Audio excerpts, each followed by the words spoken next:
नमस्कार सर्वांना, स्वागत आहे तुम्हा सर्वांचं आपल्या ॲक्टिव्ह करिश्मा यूट्यूब चॅनलमध्ये। बघा, अंगणवाडी कर्मचाऱ्यांसाठी आनंदाची बातमी समोर आलेली आहे ना। हजारो अंगणवाडी मदतनीसांचा आता सेविकापदी थेट नियुक्ती होणार आहे। बघा, त्याच्या संदर्भातच एक परिपत्रक आपल्या समोर आलेलं आहे आणि एका बाल विकास प्रकल्प अधिकारी म्हणजे कार्यालयाकडून हे पत्र आलेलं आहे। तरी हे पत्र प्रत्येक जिल्ह्यामध्ये, प्रत्येक तालुक्यामध्ये, पूर्ण महाराष्ट्रभरमध्ये बघा, आपण मागच्या व्हिडिओमध्ये एक आपण 3 ते 4 महिन्यापूर्वी एक व्हिडिओ मी बनवलेला, त्या व्हिडिओमध्ये सांगितलं होतं की सेविका व मदतनीस यांची जी रिटायरमेंटची तारीख आहे ती रिटायरमेंटची तारीख आता 30 एप्रिल करण्यात आलेली आहे। बघा, सेविकांची जन्मतारीख कितीही असू द्या, त्यांनी रिटायरमेंटची त्यांची तारीख ही 30 एप्रिल ठरणार आहे।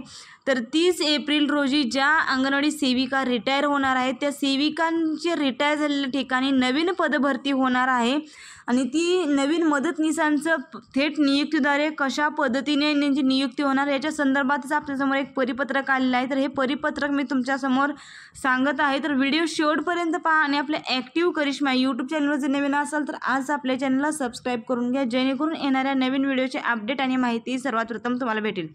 तर बघा, बाल विकास प्रकल्प अधिकारी कार्यालयाकडून हे परिपत्रक काढण्यात आलेले आहे। दिनांक बघा 21/4/2025 आहे हे, म्हणजेच की हे कालच आलेला GR आहे आणि या GR मध्ये बघा विषय बघा, अंगणवाडी मदतनीसमधून सेविकापदी थेट नियुक्ती पदोन्नतीकरिता प्रस्ताव सादर करण्याबाबतचा हा परिपत्रक आहे।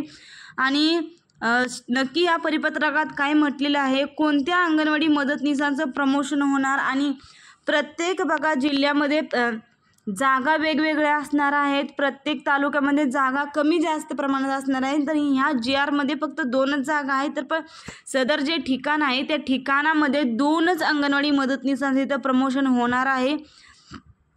तर नक्की हा निर्णय काय घेतलेला आहे हे जाणून घ्या। बघा, वरील विषयाच्या अनुषंगाने आपणास कळवण्यात येते की मंगळवेढा नगरपालिका क्षेत्राअंतर्गत अंगणवाडी सेविकेंच्या 2 जागा बघा 2 जागा 30 एप्रिल 2025 रोजी रिक्त होत आहेत। सदर रिक्त जागा या थेट नियुक्तीने भरण्याकरिता पात्र अंगणवाडी मदतनीस यांच्याकडून प्रस्ताव मागवण्यात येत आहे। सदर प्रस्ताव विहित प्रपत्रात दिनांक बघा 28/4/2025 म्हणजेच की ज्या वेळेस या सेविका 30 एप्रिलला रिटायर होणार आहेत, तर बघा हे प्रमाण जे काही भरती प्रक्रिया थेट नियुक्ती होणार आहे, जे सर्व डॉक्युमेंट 28 तारखेलाच म्हणजेच की 2 दिवस अगोदरच ती ऑफिसला पोच झाली पाहिजेत।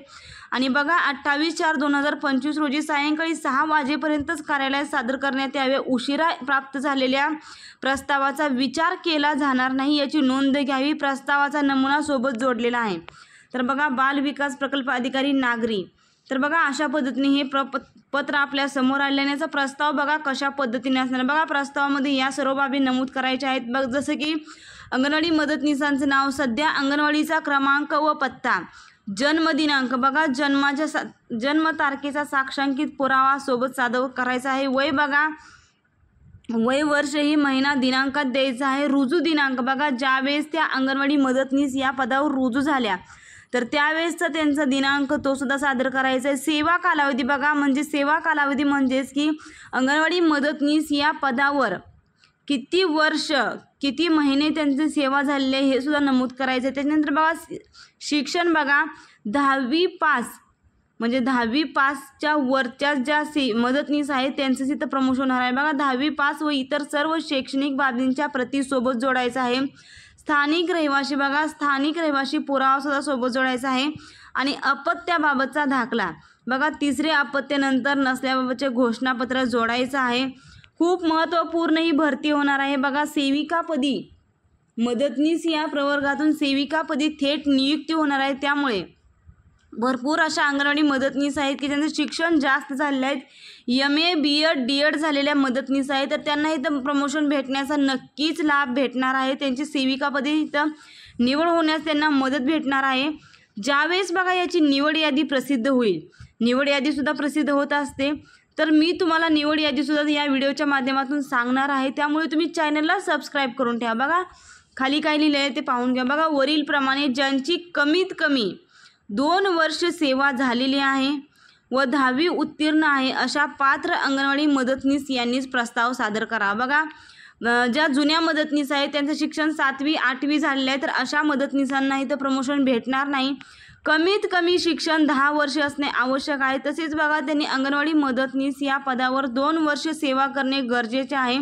अशा पात्र अंगणवाडी मदतनीस यांनीच ऑफिसला प्रस्ताव सादर करायचा आहे आणि प्रस्तावासोबत बघा सर्व प्रमाणपत्राच्या साक्षांकित प्रती जोडाव्यात, जसे की जन्मदिनांक, रुजू दिनांक, 10वी पास, स्थानिक रहिवासी, अपत्य घोषणापत्र व सर्व जोडलेली माहिती खरी असल्याबाबतचं घोषणापत्र न जोडल्यास प्रस्ताव अपात्र करण्यात येईल याची नोंद घ्या. म्हणजेच की हे सर्व डॉक्युमेंट हे जे वर दिलेले आहेत ते 9 डॉक्युमेंट, या 9 डॉक्युमेंटपैकी सर्व डॉक्युमेंट जोडणे आवश्यक आहे. जर एकही डॉक्युमेंट अपुरं राहिलं तरी ती महिला यासाठी अपात्र ठरणार आहे. तर बघा अशा पद्धतीनेच अंगणवाडी मदतनीस प्रवर्गातून सेविकापदी थेट नियुक्ती होणार आहे आणि ज्या महिला कर्मचाऱ्याची अंगणवाडी मदतनीस या पदावर 2 वर्ष सेवा झालेली आहे, तसेच बघा ती मदतनीस 10वी उत्तीर्ण आहे, अशाच मदतनीसांचा इथं विचार केला जाणार आहे. तर हा व्हिडिओ खूप महत्त्वपूर्ण आहे, कारण की संपूर्ण महाराष्ट्रभरातील अंगणवाडी सेविका ज्या आहेत त्या आता 30 एप्रिल 2025 रोजी रिटायर होणार आहेत. त्यामुळे